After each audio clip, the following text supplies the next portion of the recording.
সনাতন ধর্মের এই ভয়ঙ্কর দেবীকে তান্ত্রিকেরা পূজা করে থাকেন। মধ্যপ্রদেশের বিভিন্ন জায়গায় তার মন্দির পাওয়া যায়। সরাসরি তার প্রতিচ্ছবি বিবাহিত মহিলাদের এড়িয়ে চলতে শাস্ত্রে বলা আছে। এই দেবীর নাম হলো দেবী ধূমাবতী। কুচকে যাওয়া চামড়া, পরনে সাদা শাড়ি, এলোমেলো চুল, কখনো কাক বা ঘোড়াবিহীন রথে চড়ে তিনি ভ্রমণ করেন। 10 মহাবিদ্যার তিনি একটি বিদ্যা।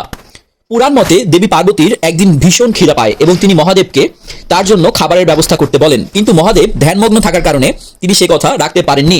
একসময় দেবী পার্বতী খিদের জ্বালায় ক্রোধিত হয়ে এক ভয়ঙ্কর রূপ ধারণ করেন এবং সেই রূপকেই বলা হয় দেবী ধূমাবতীর রূপ। শেষমেশ মহাদেব এবং তার চারিপাশে থাকা সমস্ত জিনিসকে তিনি জীবন্ত গিলে ফেলেন, কিন্তু মহাদেবের শরীরে থাকা বিষের জ্বালায় তিনি সেটা সহ্য করতে না পেরে সাথে সাথে মহাদেবকে মুখ থেকে বের করে দেন এবং মহাদেব এই ভয়ঙ্কর রূপের নাম দিয়ে থাকেন দেবী ধূমাবতী। এবং তিনি সর্বদাই বিধবা রূপে পূজিত হন, কারণ তিনি তার স্বামীকে জীবন্ত খেয়ে ফেলেছিলেন। তার পূজায় আধ্যাত্মিক মুক্তি, জ্ঞান এবং দুঃখ থেকে মুক্তি নিয়ে আসবে বলে বিশ্বাস করা হয়। কমেন্টে লিখুন জয় মা দেবী ধূমাবতীর জয়।